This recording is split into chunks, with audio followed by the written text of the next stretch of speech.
Bedrosian throws to Sandberg, and the pitch is grounded to second base. Thompson has it, throws to first. It's over. 27 years of waiting have come to an end. The Giants have won the pennant.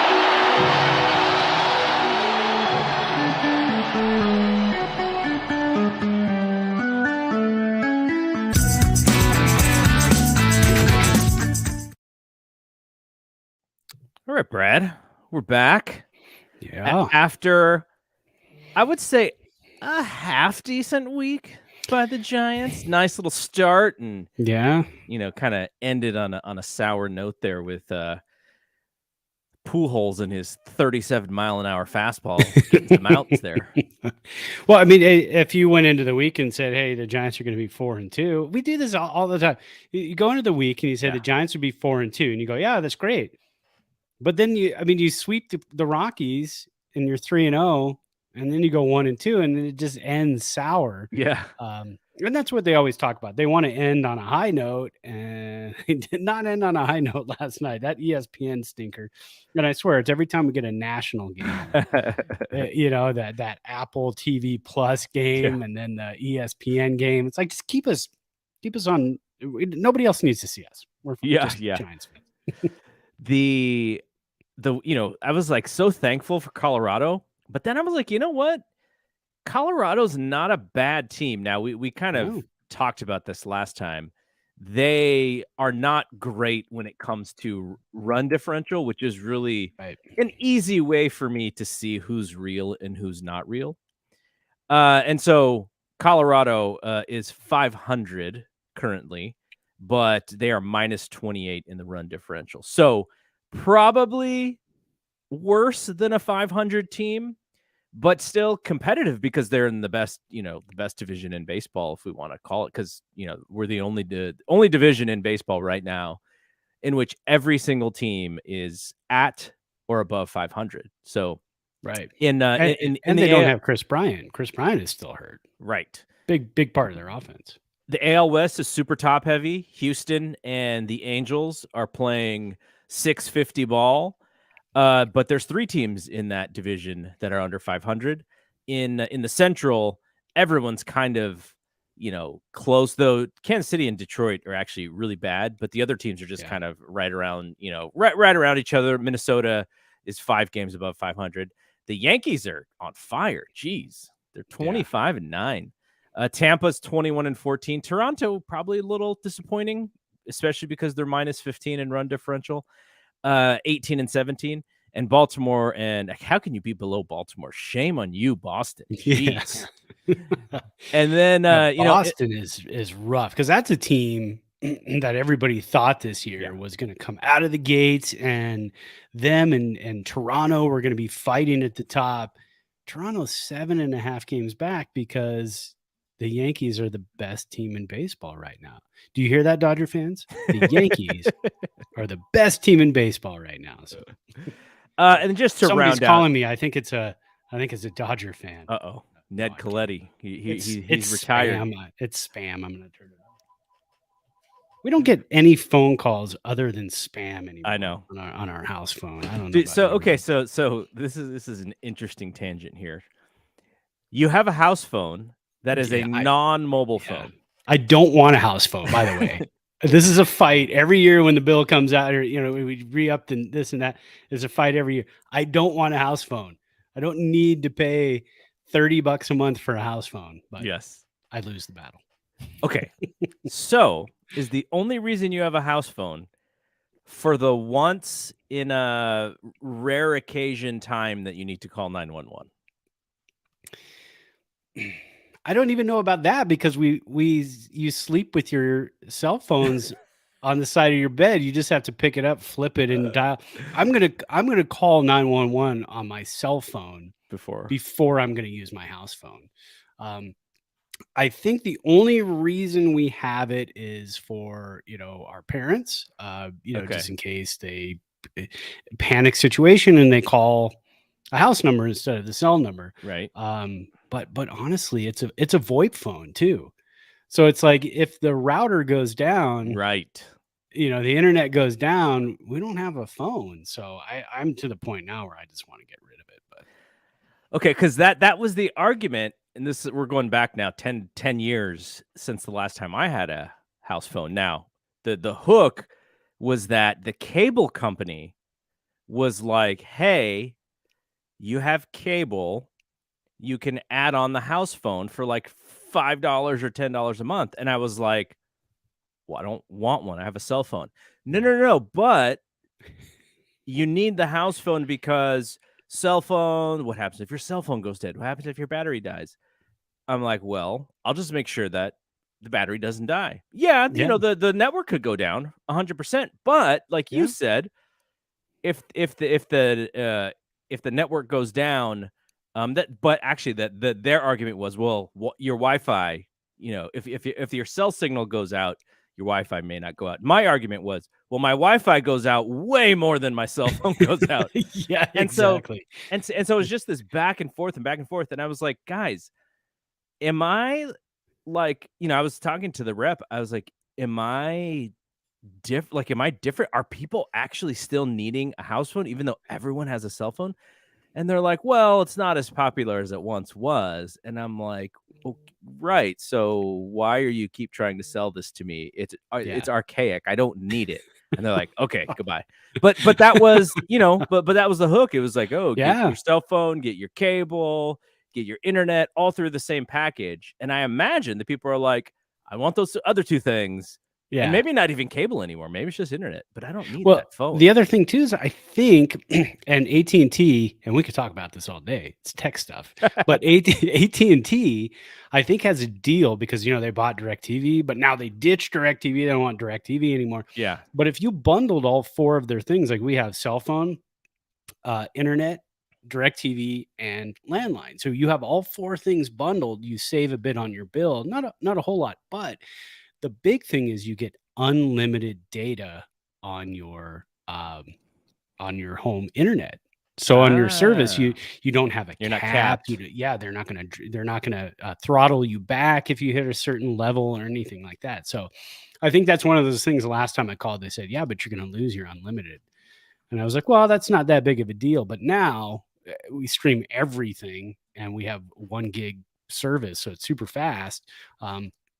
Yeah, I'm probably going to hit that cap at some point. So yeah, kind of stick with we got to be old school, man. You got to have the old, but you know, it just looks like, you know, it's not really a phone. So not really a home phone. It's just, it's a phone that floats around the house. So here was my, and we'll get off of this in a second. Here was my, this is fun. Here was my conspiracy theory. Okay.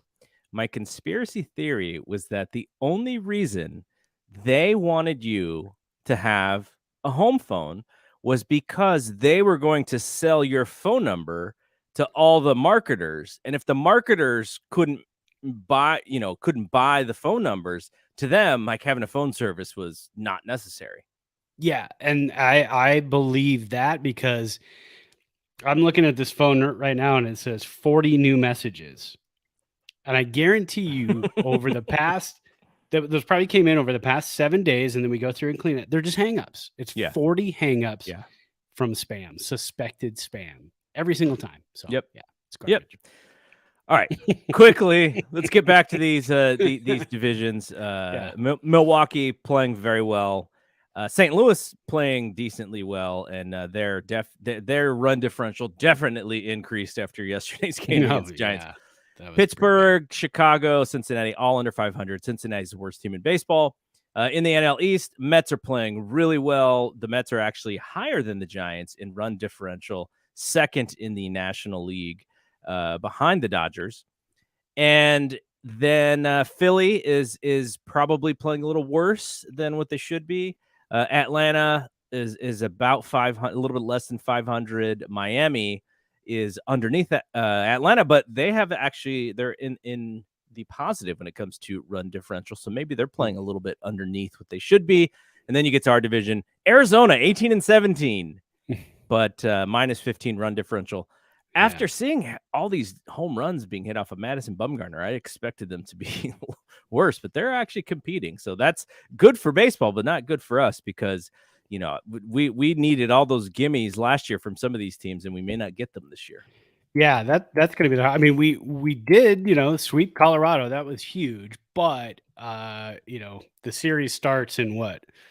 Right now, I'm still looking well, at the right now. lineup right now. Yeah, so it starts right now, and I, of course, I'm watching it on my cell phone, so it's going to be I'm going to be a little behind on what it is you're seeing. But yeah, so in Colorado, that always destroys your ERA. That destroys that could destroy your will to live. Too. Yeah, exactly.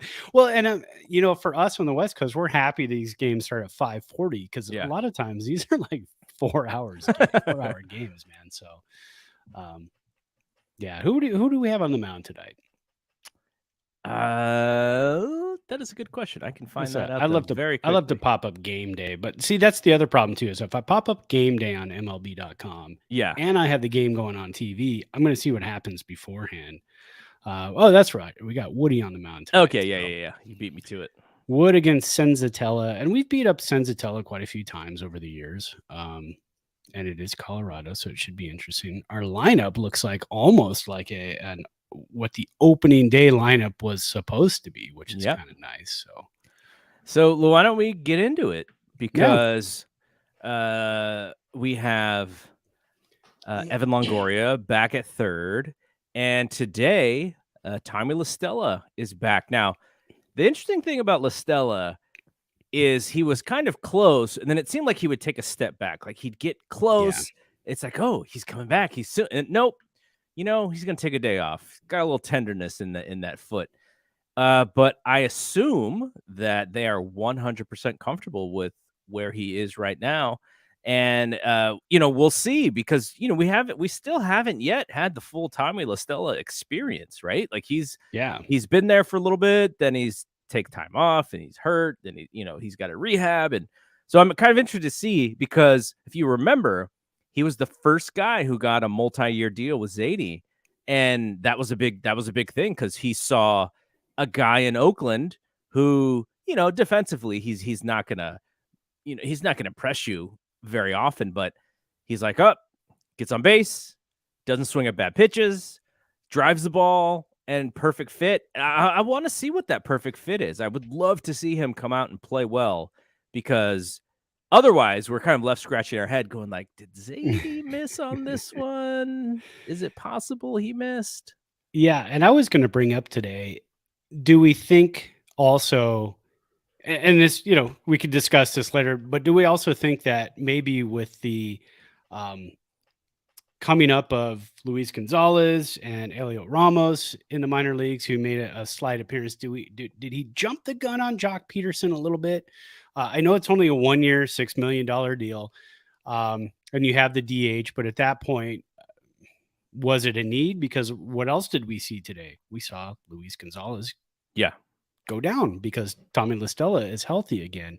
But yeah, I don't think so. Because I started thinking about it. I go, I wonder if he just kind of overplayed that a little bit by getting Jock Peterson and not giving some of the younger guys a chance early on. But you also won 107 games last year, so you kind of have to say, well, you got to ride this train. We don't want to mess it up by maybe bringing up some young guys and then they don't perform, and then we're dead in the water because now we don't have another outfielder. We don't have another power left-handed bat. So yeah, I definitely don't think that's the case, but it's just interesting to think about. But Tommy La Stella, we saw some flashes from him last year. I wanted to pull up his stats because one of the stats you always look at when you talk about Farhan is the walks to strikeouts, and you look at his career, 161 walks and 185 strikeouts. So that's the type of guy that Farhan likes. And so he's not going to be the guy who strikes out a lot. He's not going to be the guy who, hits into too many ground ball double plays, but he's going to be a guy who's going to fight for his at bats and draw out the at bats. I mean, last year and the year before, also he had some of the highest, and actually the year before they signed him, he led the league in pitches per at bat. So that's always what you want to see as well. Yeah, 100%. Yeah, John's got a little something going, right? Yeah, runner on second with Yastrzemski at the plate. the Yasmanian Devil, Yes. as we called them last week. So a couple other things happened. And in addition to La Stella being back, like you said, Luis Gonzalez was sent down, and you kind of wonder, you go, wow, was it something he did? 100% is no, is the answer. He was fantastic. Really good for them. I would say in the upper half of the position players on the team. Now, the only reason he goes down is because they're number crunched and he has options. And they would have to make a similar decision as to what they did. And we're going to get to that in a second, because that is a big part of this show. Yeah. Is someone who they had to trade over the weekend. But I wonder, with this team, they are a veteran team, and I'm sure Zadie's like, look, there's a possibility at some point in the near future someone may need a couple games off here and there because of X, Y, and Z. And so Gonzalez is going to be, he's going to be pretty much packing a small bag, I'm guessing, just to be ready to come back at any point. But man, it was really fun to see him. He had some big knocks. He's one of those guys who is a lot faster than you even realize because he's running so dang hard.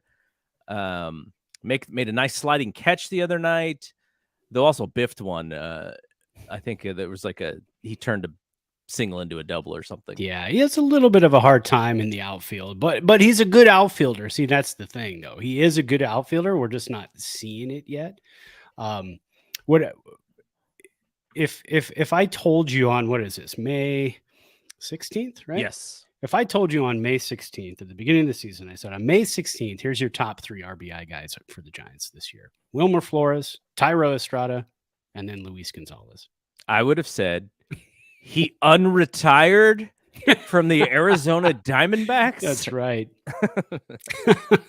Yeah, because at that point you would have been Luis Gonzalez. You mean the guy who, he hit pretty well in spring training, and yeah, he's doing okay in AAA. But yeah, those are the top 3 RBI guys. I mean, Joey Bart hasn't shown up yet. Brandon Crawford hasn't shown up yet. Belt has been hurt. He's back now. Nobody. Jock Peterson, was on a tear, and then he hurt his groin, and then he still hasn't quite come back. He hit the bomb last night, so maybe we're starting to see it. It's the only injury where I'm like, okay, I get it. You Yeah, hurt your groin. Yeah, you can barely sneeze or cough when you hurt your groin.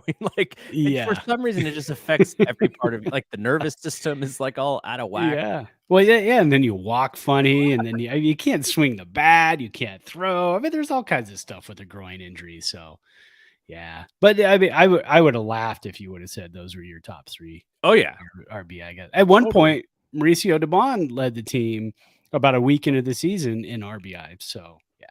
You would think Darren Ruff, Brandon Belt, Brandon Crawford, all those guys are. Belt's doing all right. Crawford, he hit a home run the other night, but he's still swinging at bad pitches, and his average is down. Ruff is hitting some screamers, but still not much to show for it. Unfortunately for him, he's got to be frustrated, because imagine, and then that's a lot of guys. What I've seen this year is you got a lot of guys who are just hitting lasers and being played perfectly. You almost wonder if these defensive metrics are even better than we realized. Yeah, I want to say they are, because there are a lot of line drives up the middle, one hoppers up the middle, and you go, oh, this is great, man. He's gonna, we got a double out of this, or it's gonna hit the gap and it finds somebody's glove on the infield, and you go, my God.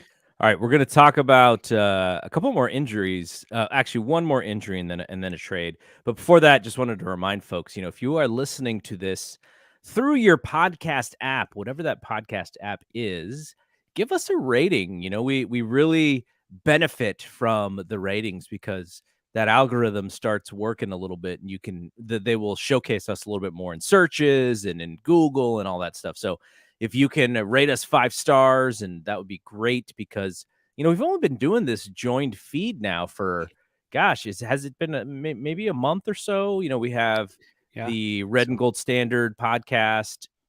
We have the Death Lineup, and, we've been doing we've been doing shows after every Warriors playoff game. We've missed one. And now they're in the Western Conference Finals. So Brian and I are just like, we're wired for it, man. But my poor wife, she when she met me, okay, here's a good story. When she met me, the Warriors were in the midst of this like historic run. They had Kevin Durant, Steph, Clay, Draymond. And so we meet, and she had been watching the Warriors playoff games with her kids. And then I come in, and so we're watching the games together. But I don't think she realized like how I watch these games, because she's kind of given up. She's kind of been like, okay, this is a little too intense for me. And it's funny because the Warriors head coach Steve Kerr, he had COVID-19. And so he missed the last 2 games. And his wife, who I know very tangentially because she knows one of my friends, and I've met her like 2 or 3 different times. And she's a lot of fun. She's got a great personality, but so she's not used to Steve being home on game day, right? So she's watching like the game with him for a couple minutes, and she's out. I can't. I'm going to watch the Kardashians because he's home, and he's just being frenetic, and I'm sure stressed out. But anyway, so probably pacing around the living room. So the death lineup, red and gold standard, which is 49ers, plus this podcast, which is, we are the OGs to this network here. We kind of laid the land for everybody. But yeah, check us out, give us 5 stars, and we very much appreciate it. And you know what? I've seen some podcast hosts read reviews like on the air. Oh yeah. And if we, if we get some reviews, I think that's kind of a cool thing. We'll read the review on the air. If it's not bad, I mean, if it's bad, we're not reading it. Well, then you do the Jimmy Kimmel thing where you read the celebrities read their bad tweets. Those are classic. I love watching those. Okay, so now let's get back to DeSclafani. Yeah, Anthony DeSclafani goes on the 60-day DL. Bit of a surprise, I guess. Yeah. I think we thought maybe he was coming back a little sooner than he is. What did Gabe Kapler call it? He said the long, slow ramp. So he's still he's still doing work. He's still thrown off the mound, but they pushed him back to the 60-day, which also I wonder how strategic that was, because it allows them to keep, an extra player. Though I guess if you keep DeSclafani, you probably don't need one of those relievers. Who's the kid that they brought back up today? Lavera. They brought him back up. Yeah, right. Yeah. So like Marte went back down, Lavera came back up. I imagine if DeSclafani's ready, then both of those guys are just back down in AAA. So kind of frustrating, because I think I've been a little harder on DeSclafani than you have, just because I looked at the second half of last year and was just like, okay, I have problems with these guys. And this is Gausman too. I was pretty critical of Gausman, where he was like all-star, like nobody could touch him in the first half, and in the second half he was like a good pitcher, and that's why the Giants didn't resign him. And now he's back to being first half Kevin Gausman all over again. He's trying to shove it up my butt. Yeah, and that's the thing too, is you got to see, is he going to be second half Gausman like he was last year? So not that I'm rooting against him, but no, and also you got to look at it too. I mean, do you want to give 5 years to that? Yeah. Where you're not sure if he's going to be the same guy the entire season? That's a lot. That's a lot of years to give. But I think with DeSclafani as well, Jacob Junis is pitching well right now too. So they said at least like another 5 more weeks for DeSclafani. So that's I mean, he's a veteran dude. He wants to pitch. I'm sure there's nothing behind it like, hey, you're going to rest while Junis is doing well. No, he can't pitch. I mean, the guy just basically can't pitch right now. So, but luckily the Giants, they prepared for that the last couple of years, where if somebody goes down from the 5-man, you've got a couple other guys who could fill in and be that dude. So, yeah. I didn't realize my green screen wasn't fully covering. until now. Oh, you destroyed the magic. I was like, what's that thing over there in the corner? Oh, my green screen. My stack of paperwork down there. Okay, so now let's get to it. Sad times. I wish. Yeah, let me see. Do we have any sad music here? Let's see. No, you got sad music. I don't want to get emotional right now. Oh, that is sad. A little sad. Yeah, poor Mauricio. For our guy, Mauricio Dubon. Our boy. Now, he is somebody who you affectionately called. Go for it. I'll let you say it. Esqueleto, right? Yes. Yes. So, from if you've ever seen Nacho Libre, you probably can't pull up an Esqueleto picture. Well, right let's now, see. huh? We'll see. We'll see. See if you can do it. Because I mean, he really does. Dubon looks especially when he had the long flow. He looked just like Nacho Libre's sidekick, wrestling partner in the movie. But yeah, we're bummed. As soon as I saw that it was Saturday morning, I'm sitting in. I'm about to settle in with a little bit of MLB The Show, and then boom, there's the tweet. And I was bummed, man. I was like, oh. Because I mean, you talk about one of the happiest guys. Yeah. Wanted to be a Giant. Yeah, wanted to be a Giant, was a Giant fan growing up. One of the happiest dudes. And he was always smiling, always having a good time. Even in the drubbing of the Padres when he stole second, or no, when he squared the bunt, when they're up by 7 runs, and the Padres are getting fired up, he just stood at first base, just like. By the way, did he really tell? Do you think he really told? Who was it? Hosmer at first. Hosmer. Yeah. Do you think he really told him? Oh, they told me to bunt. I believe that he did. I 100% believe that he did say that. Oh, that's what you do, like when the bully comes over to you. And no, he told me to do it. Yeah, he told me to. That's not my fault. It's his fault. Yeah, he told me to dump that drink on you. Okay, so here's the thing. Here's the thing about Dubon. Now, like he always liked the guys who want to play for you, whose dream it was to play for you. And that was him. Like I really appreciated that about Dubon. And he never hid that, right? He was always like, nope, this is just what I want. These are my favorite team. Like I was a Buster Posey fan. Like he would always just, get so fired up about it. And so it's so cool to know that that's the guy that you got. Now, at the same time, he had some flaws in his game that for this style of baseball that the Giants play, maybe not the best flaw to have when, you're kind of too aggressive on the base paths and you create outs where we cannot afford to create outs, right? Not with this time of team. Nope. And that was my dad's thing with him, where he was just like, "What a dodo!" Like he just texted me, "What a dodo!" I was gonna say we should have had your dad on for the segment because we would have been talking about the glowing times, and now we listen to you. So your dad would have been like, "That guy, glad he's gone." But at the same time, now here's where he really excelled in what they did: multiple positions. You put him on in the outfield, and he's, he could play there decently. He was, maybe after Crawford, maybe their best infielder defensively. I think, you could say that, at least opposite of first base. By the way, here's your photo. Oh, look at that. There you go. That's the same guy. That is not an actor. That is Mauricio Dubon, who showed up, and Jack Black said, "Yeah, you want to be in my movie?"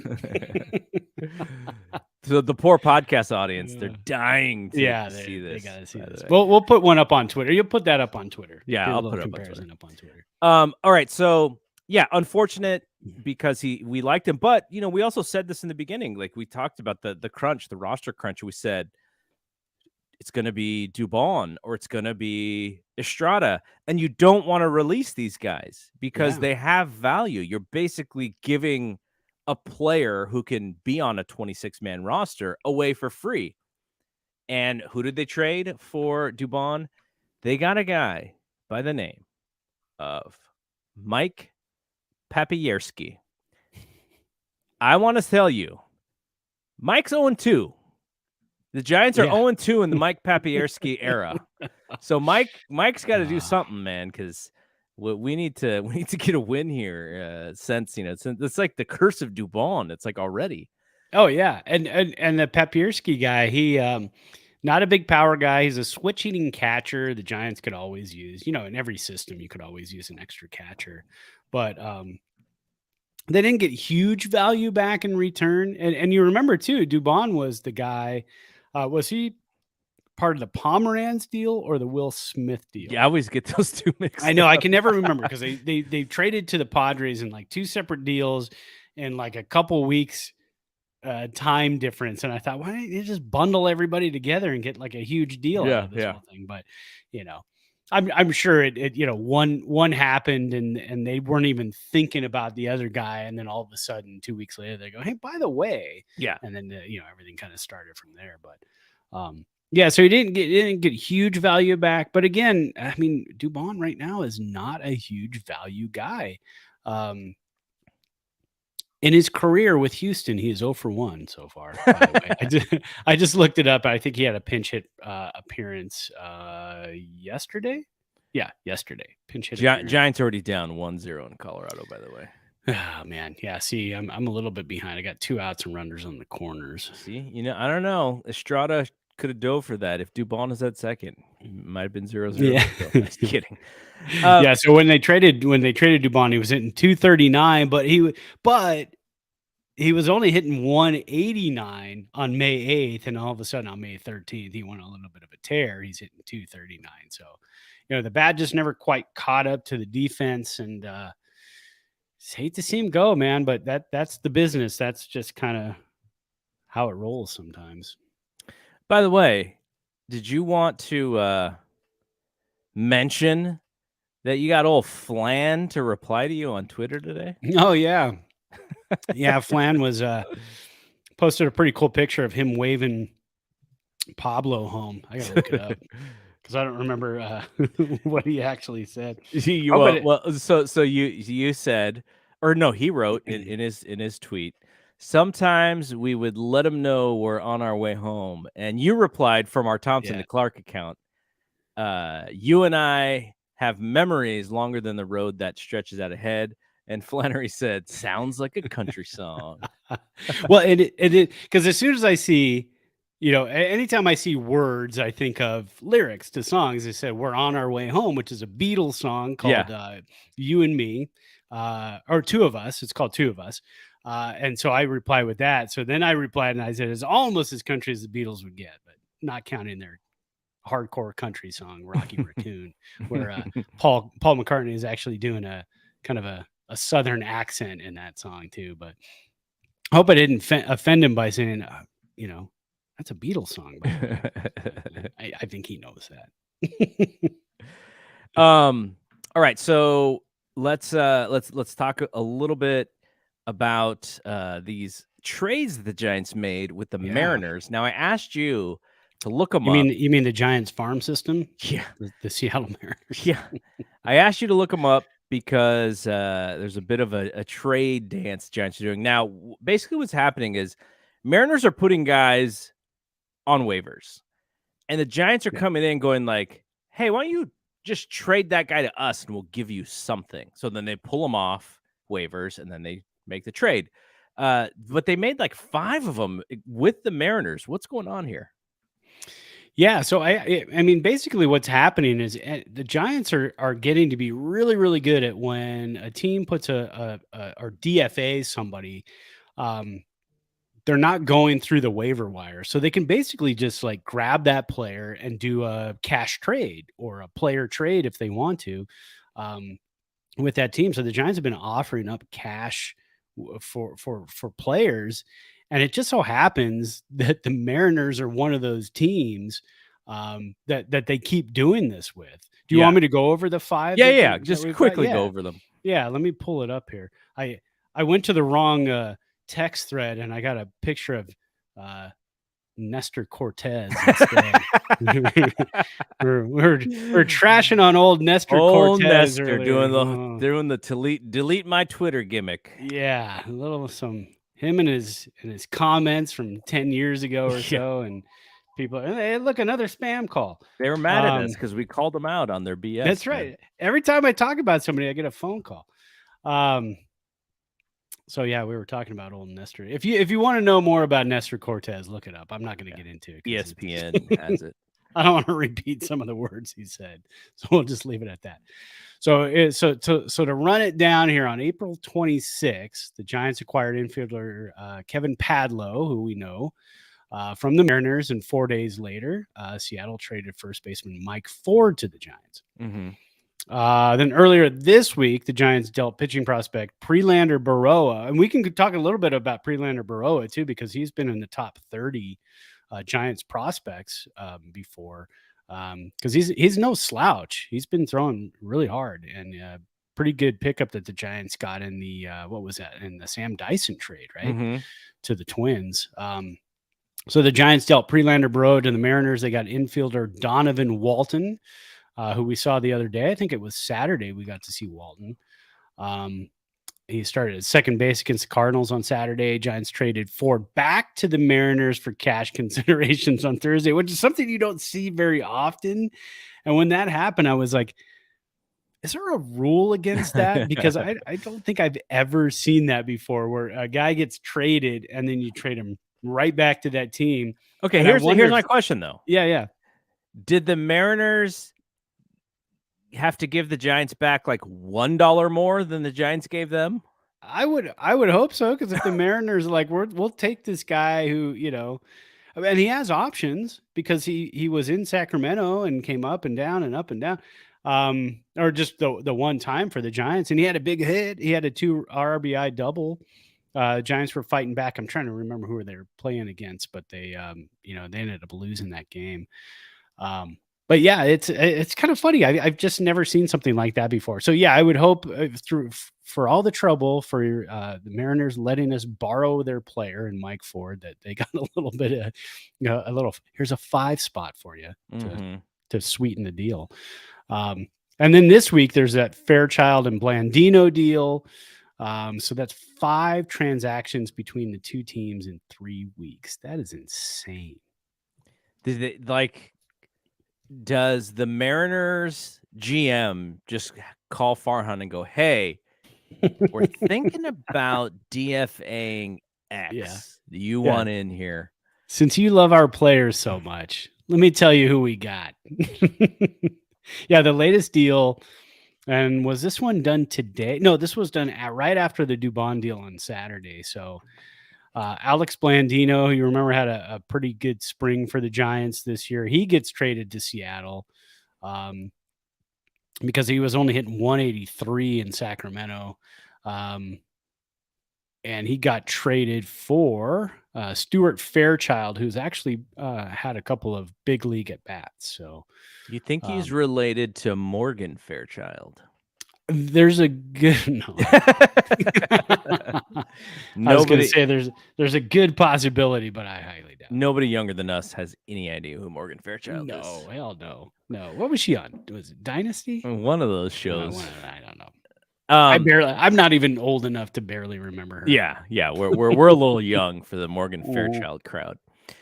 Okay, so before we're going to talk a little bit about what happened last week. We'll look ahead to this week, and then we'll be off here. But before, wanted to mention kind of what we're drinking here, and also Twitter, Instagram, BSPN shows. Been posting a lot of photos for whenever news breaks. Pretty cool images, and what I'm starting to do, well, we'll see. This is an experiment. So Instagram has a product called Reels, and it's like these short videos. TikTok, people understand what TikTok is. Sort of similar idea. And so you take these videos, and they're a little bit produced, and you put them up. And I think it kind of fits what we do fairly well, because, we're talking about Giants, and we're talking about the Warriors on the death lineup, and we're talking about 49ers on the red and gold standard. And so we kind of fit that news thing. So probably in the next couple days, hoping for tomorrow, our first reels from the BSPN shows account will go up, and it's based on the 49ers schedule. But you can imagine anytime something cool happens and Brad and I aren't doing a podcast, we may throw a reels up. You may see Brad's face, my face, talking about a specific news thing. So we're going to have fun with it. It's not going to be super serious, but I come from the broadcast journalism world, so I know how to read news copy. Brad knows how to shoot news copy. There you go. So we're gonna have fun with them. But check it out, Instagram and Twitter, BSPN shows. We're working on our social media game here. Yeah. Okay. We're like we said, we're old guys, so social media it's fun, but we get super excited when we tweet Flan and he tweets back, and we're like, "Whoa, look at that!" And the kids are probably like, yeah, that's every day, dude." Okay, so quickly, my drink today. I hit you up because I went to the grocery store the other day, and I found a Johnny Walker High Rye blended Scotch, and I immediately bought it. Like, didn't even hesitate, just threw it right in my cart, and was like, "I'm in." I don't even need to look it up. I'm just in. Like, Johnny Walker, come on, I'm in. And so I'm not a rye guy necessarily, but that's my thing. I love the yeah. Rye, And so when I had it, I was like, I'm just getting it because I like getting stuff for the podcast and we can talk about it. And then I had it just with ice. The first, I don't know when next day or whatever. And I was like, wow, this is really good. And I had to have it for the podcast. And so if you go to johnnywalker.com, they have some recipes for cocktails. And so I looked it up, and I was, I am staying away from any sort of added sugar, and they have like all these like, oh, put some, some Sprite in it or something. I was like, no, let me find something new. So one of the cocktail recipes was green tea. Johnny Walker and green tea. I was like, oh, this is interesting. Now, I don't have green tea, and they wanted the sweetened green tea. I was like, no, but I have normal brewed iced tea. So it's a shot and a half of the whiskey and a half of a shot of iced tea. And then I threw a little bit of lime juice on it.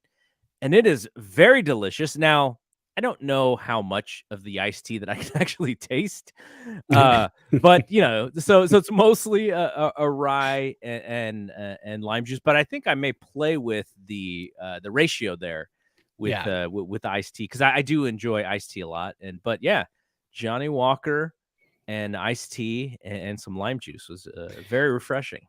Now, so I'm the type of person when I buy a drink like that, like the Johnny Walker, I've never had it before, like a blended Scotch and rye, which I've actually never even heard of that before, a blended Scotch and rye. So it sounds really interesting.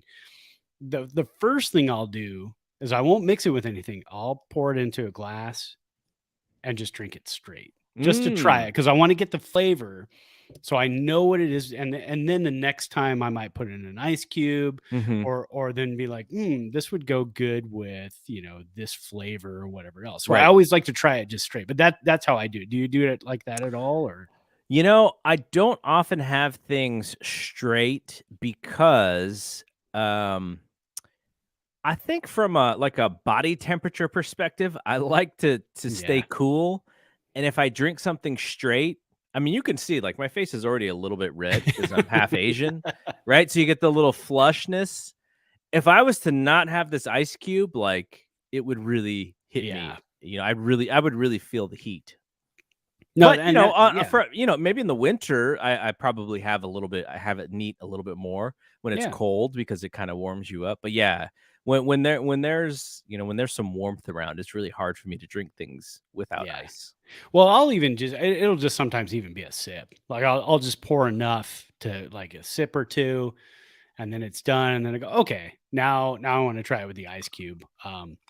But yeah, that sounds really interesting. I'd like to, because I really do like the ryes. Those are some of my favorites. I love to make old fashions. There's a place around the corner before the pandemic. We went to it in like December, like 2 months before everything shut down. And they were making old fashions with scotch. So just like straight scotch, not a blend. It was a single malt scotch. I think it was Glenlivet. And I was like, I don't know if, I love, I love old fashions because of the rye. So I'm not sure I want to try this. And sure enough, it was fantastic. So I had to. There you go. Because that's what you do. You like it, you have to. Wait, so are you drinking something, or because last week you were kind of taking the week off? Yeah, so I had the meloxicam, but what I actually did is I backed off, and I've been doing a lot more stretching, and you can't see it right now, but I got a heating pad that I've been working this heating pad, man. Every moment I sit down, I have the heating pad on, and I've been really loosening that muscle, and I've been trying to like back off of the anti-inflammatories and stuff. So today I do have a drink. It starts with the Zevia ginger ale. Pour that into a nice pint glass with a big old ice cube, and then you throw in the Trader Joe's Kentucky Best Whiskey, aged 4 years. I don't know. It's all gimmicky because it is, it is Trader Joe's. But Trader Joe's always has some good stuff. Yeah. But it's a straight bourbon. It's a wheated bourbon. And I think it's 40. Yeah, it's 40%. It's 80 proof. So shot of that with the ginger ale. And that's one of my favorite drinks. Like when I'm barbecuing and I want something, you talk about cold, I want something cold. Yeah. Put a couple ice cubes in there, some ginger ale, shot of that bourbon in there, barbecue, just sip on it. And it's a nice, relaxing drink. So yes, it only took 1 week and I'm back. All right. So didn't want to, we still have the other Twitter as well. BSPN shows, and also our actual Twitters, Thompson to Clark on Twitter, if you want to check that out. All right. So, we don't have to talk too much about last week. We've kind of talked about it a little bit, but the Giants win 3 at home against the Rockies. Then they win the next game against St. Louis. And would that have been 6? Was that 6 in a row?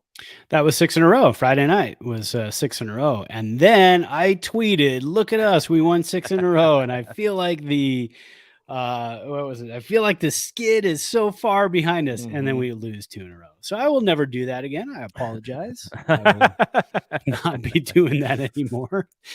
So here's my main question for you. When you look at some of these, we went over the divisions, and what's interesting about baseball, especially early, the one division in which teams are playing generally well is ours, but you have the heroes of the division, and then you have like the horrendous teams. And the Giants don't have those teams this year in their division. Right. They'll get to play Cincinnati soon. I think next week they play Cincinnati. But the sort of when you separate the good teams from the teams that are kind of propped up by playing bad teams, I'm just trying to figure out where the Giants fit in that equation. Now, we can go through their schedule so far. And we can see, okay, who are the good teams, who are the bad teams. We know the Dodgers are a great team, and the Giants lost 2 to them, right?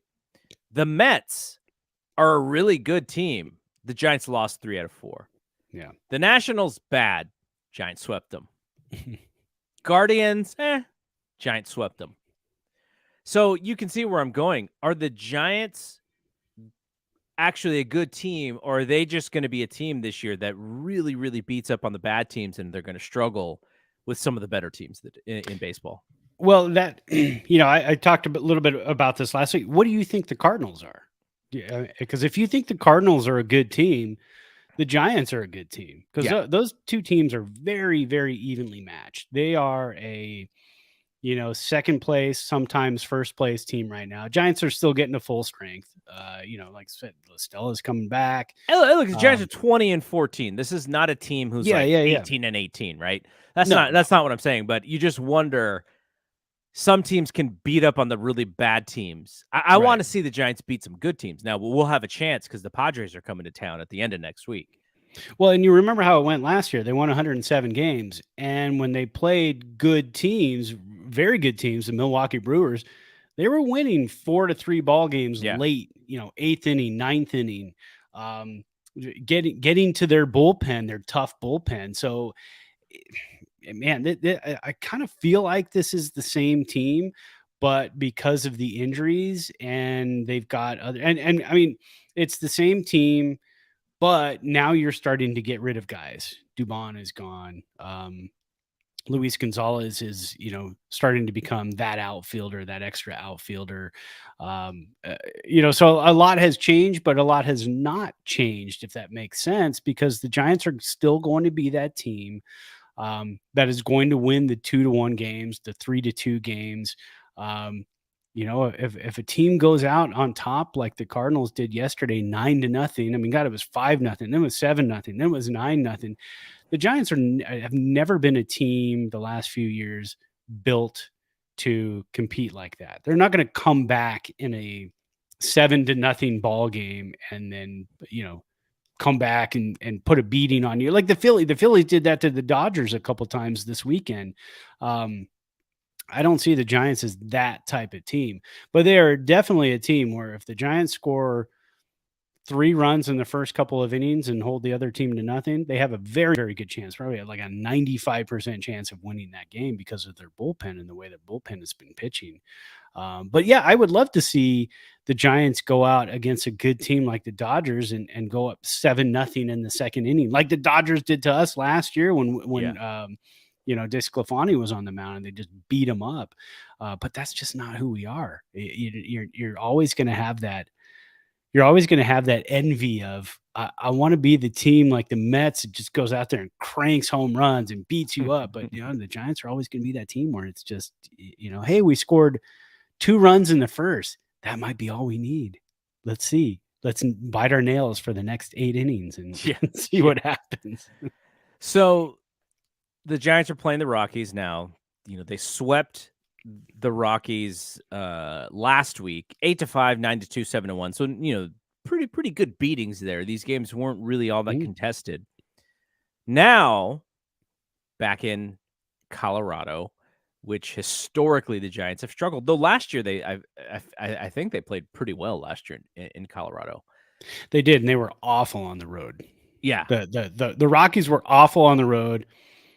They were good at home, but the Giants beat them up pretty good at home. So, if the Giants get 1, possibly 2, I feel like that's a positive. Somewhere in this world, Tim Lincecum is tweeting, or not. Actually, he's not tweeting. He's mumbling about a humidor or something. And then the Padres come back to San Francisco. Now, the Giants have not gone to San Diego, so the Padres are here twice before the Giants go there. And the last time the Padres were here, there's some frustration going on with San Diego. I can still see in my mind Matt Williams in the dugout just staring at Mauricio Dubon. So angry. So mad at poor Mauricio, all 137 pounds of the guy. But that was real frustration, right? And now, we're about a month away from that.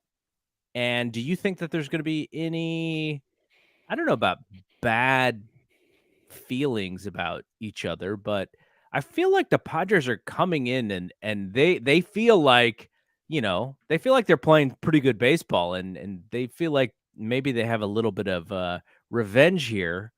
But do you expect any fireworks from these two teams? I usually don't. I usually say, well, enough time has passed and whatever. And but no, I think I think the Padres are pissed because again, here they are playing good ball and they're still not in first place because that's just kind of or are they tied for first? Tied for first, technically. Dodgers are a couple percentage points ahead. Yeah, so and the Padres they definitely think they're better than the Dodgers because they've been building this roster. Now they got Bob Melvin.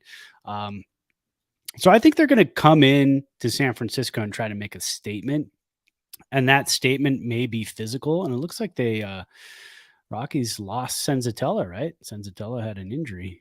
Yeah, they brought in a reliever. The Rockies still up 1-0. Yeah, but they just made a pitching change. Okay. And so the Padres, I think they're going to come in and try to make a statement. And I think they're going to try to, I don't know if there's going to be fighting. I don't know if there's going to be high and tight pitches. I don't know if there's going to be a beanball war. I think it's going to be more like we want to go out and we want to win all 3 of these games 12-0. Mm-hmm. And so I think that what they're going to do is just try to pile on. Which is understandable. Again, we talked about it in this day and age in this game. You need to. That's what you got to do. You got to pile on because the ball. I mean, we still think the ball flies out of the ballpark, and we've heard the rumblings of a much worse baseball this year than we've seen in the past. But now I think we're starting to see a different baseball mixed in. Wasn't there somebody the other day, an actual player tweeted, this guy hit the ball the same launch angle 2 times in a row, and not 2 times in a row, but the same launch angle and the same miles per hour off the bat. One went out and one was caught 15 feet in front of the warning track. So there are definitely 2 different baseballs. I don't know about that. I mean, I don't know if you can really prove that with that because you know how much goes into physics and everything else. But yeah, I think the Padres are probably going to say, hey, let's pile it on. Let's make it like a 10-0 drubbing. Let's get them in the first couple of innings and just knock out their starters. Yeah. But it's going to be spirited. It's going to be fun. And it's at Oracle. And, I'm definitely looking forward to it. And then after that series, again, I feel like it's every single time we do this show, we always go into like, this is a big week. This is a big week because they got Colorado, then they're home for San Diego, and then they're home for the Mets. The Mets come in, and the Giants want revenge there. So, there's going to be 6 games in a row right there. They're just going to be pretty hardcore fun baseball. So, if you want to look at the Padres schedule in the same way they look at the Giants schedule, mm-hmm. They've played the Reds 6 times and they've beat the Reds 6 times. So what does that mean? I mean, the Reds are there. They're supposed to beat them. That's what they did. Does it mean that their schedule gets a little harder as they don't play the Reds? Possibly.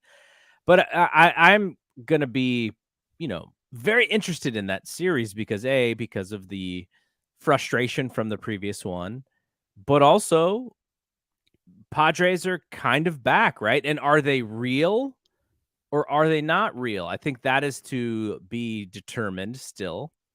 And I think the Giants probably feel like they are the better team.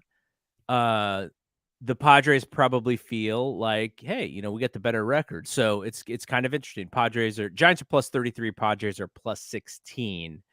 And I think there's good, not to say that a series this early in the season means more than one should, but for a May series, I sort of feel like this is going to be a pretty important one. So we'll follow that closely for next week.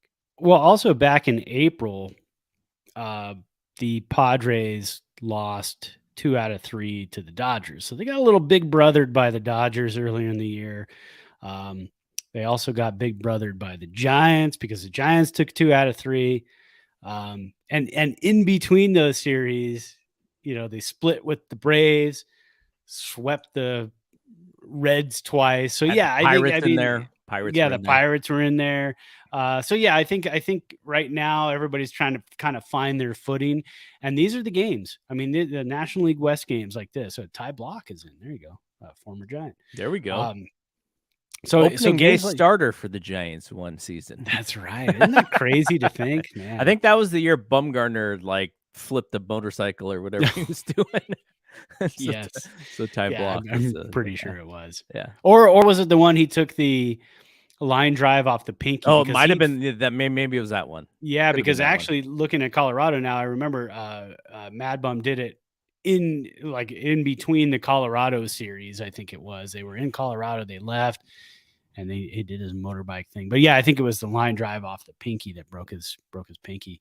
But yeah, these National League West games are going to be very, very high strung, very hard fought, because now we're in May. We're heading into June. I mean, we're just got a couple weeks until we're into June, and that's when the real fighting just kind of starts, and the Giants are getting healthy. And that's a big series, a couple big series coming up, especially the Mets coming into town. I'm looking forward to that one because for some reason I just don't like the Mets. We owe them. Yeah, we owe them. And for years I have not liked the Mets. And I think it's probably because the 86 beating of my Dwight Evans Red Sox. Ever since then, I've been mad at the Mets. All right. That'll be it from here. Actually, we buried this one, and we'll quickly do it. And it's a very easy one to go through because of the way that the rankings went out. But we mentioned Luis Gonzalez earlier in the show. Yeah. How the Giants sent him down because he had options. Well, guess what? He was also our player of the week, Luis Gonzalez. He won unanimously player of the week. I think that's the first time we've had a unanimous winner. I threw up Austin Slater. Didn't have, it didn't have a huge week, Austin Slater, but nobody really did other than Luis Gonzalez. Slater hit 286, 500 WOBA, but he walked a lot, 41.7% walk rate, 2 runs and an RBI. Harleen Garcia. Mustachioed Casale just went deep. By the way. 1-1. Did he? Yeah. Nice. 1-1. Excellent. See, that's what happened. You got to get an injury to the starting pitcher, and then we get back in it. Harleen Garcia, 4 innings, retired all 12 batters that he faced, 3 strikeouts.